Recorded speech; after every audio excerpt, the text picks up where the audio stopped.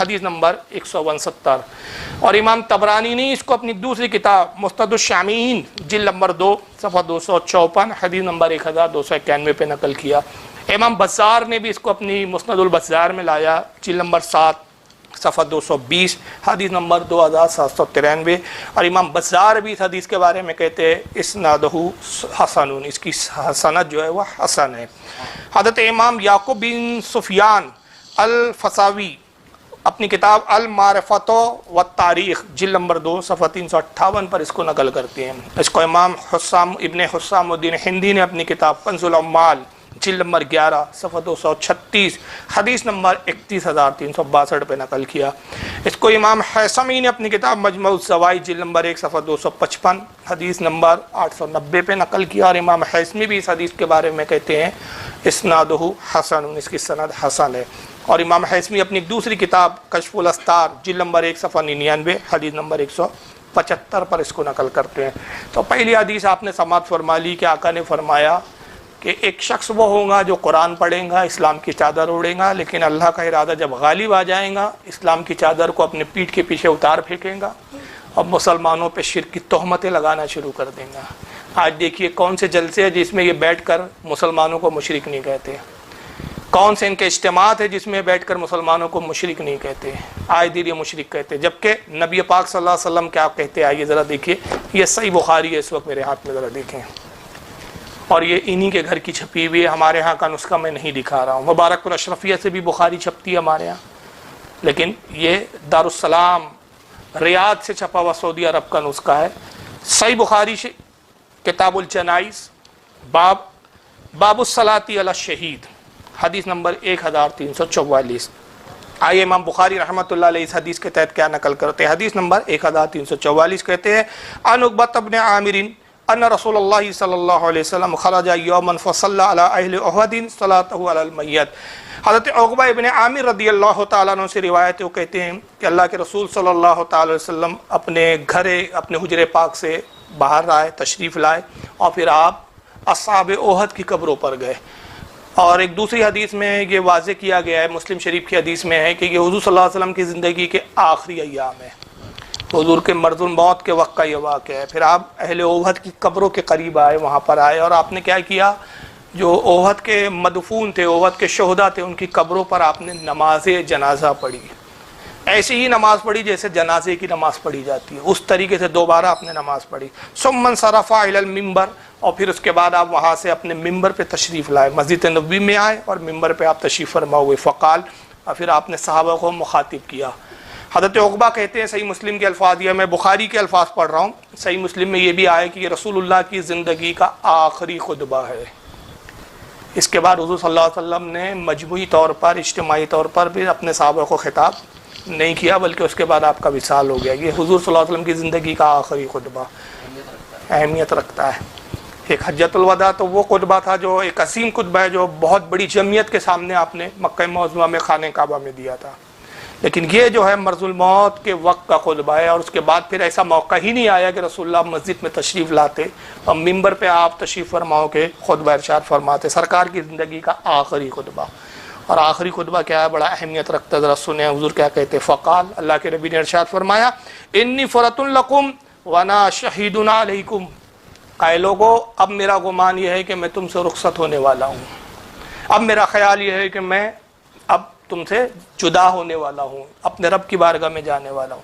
مگر یہ نہ سمجھو کہ میں چلا گیا تو تمہارے اعمال سے ناواقف رہوں گا، تمہارے حالات سے بے خبر رہوں گا، یہ نہیں، بلکہ کیا فرمایا وانا شہید علیکم، میں تم پر گواہ ہوں، تمہارے اعمال کو دیکھتا رہوں گا، تمہاری حرکات و سکنات سے واقف رہوں گا. یہ نہیں کہ میں چلا گیا تو تم سمجھو کہ اب تو حضور ہی نہیں ہے، نہیں، میں تمہاری حرکتوں سے، تمہارے اعمال سے واقف رہوں گا. میں شہید ہوں تم پر.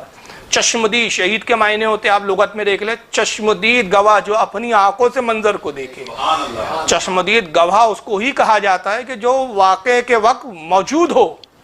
جو واقعے کے ٹائم موجود نہ، اس کو شہید نہیں کہا جاتا، اس کو گواہ نہیں کہا جاتا. گواہ کی تعریف یہی ہے کہ جو واقعے کے وقت موجود ہو. عدالت میں ایک شخص آیا اور گواہی دے کہ ہاں صاحب میں نے یہ چیز دیکھا. جج نے کہا آپ نے دیکھا؟ کہا نہیں میں نے دیکھا نہیں، مجھے کسی نے بتایا. تو اس کو گواہ کہا جائے گا.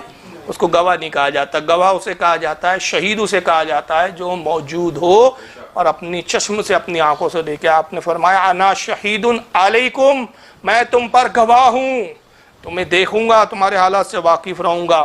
اور دیکھو پھر آگے کیسی بہترین مثال دی کہ لوگوں کو اس پہ حیرانی ہوگی نا کہ حضور تو قبر مبارک میں چلے جائیں گے وصال کے بعد، تو کیسے دیکھ سکتے ہیں؟ تو آقا نے وہیں پر اس سمجھا دیا صحابہ اکرام کو۔ حضور کی نگاہ دیکھ رہی تھی، غیب داں نبی جانتے تھے کہ آنے والے زمانے میں ایسے لوگ آئیں گے جو میرے علم غیب پر ہی شک و شبہات پیدا کر دیں گے، میرے دیکھنے پر ہی اعتراضات کریں گے۔ تو نبی نے اسی وقت صحابہ کو سمجھایا کہ دیکھو میں تمہیں کیسے دیکھوں گا، کیسے گواہ بنوں گا میں تمہارا۔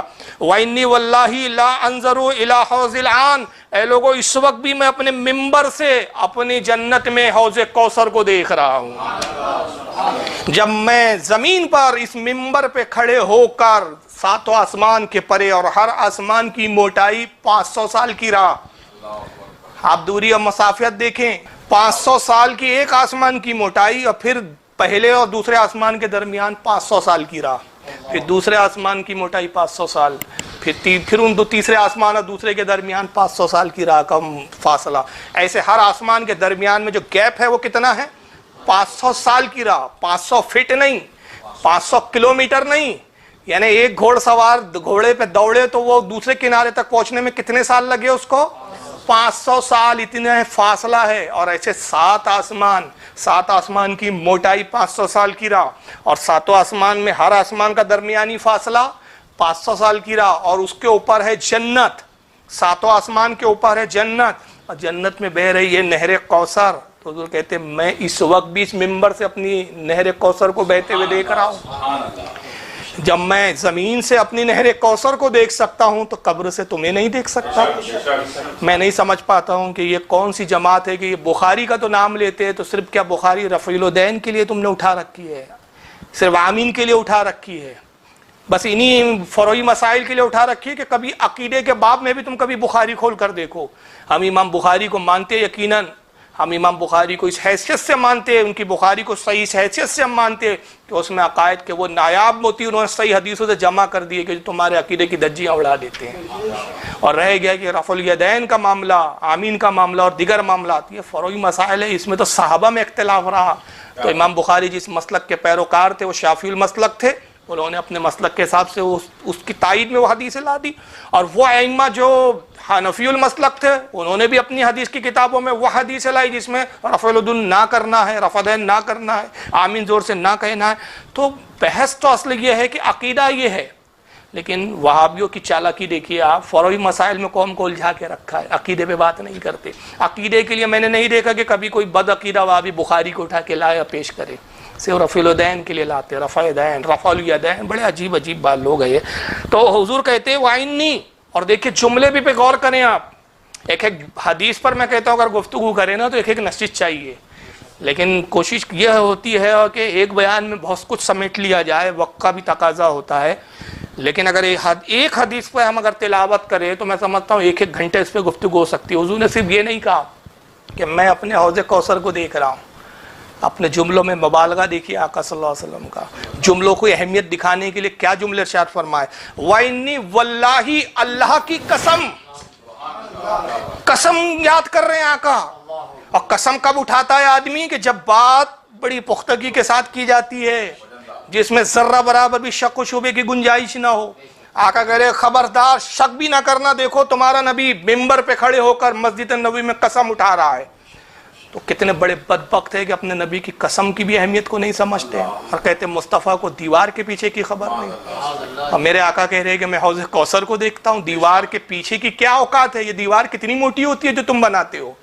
آج کل تو 4 انچی کی بننے لگی ہے جناب، پرانے دور کی بہت ہو گئی تو 8 انچی 16 انچی 32 انچی، کتنی موٹی دیوار بناؤں گے جناب؟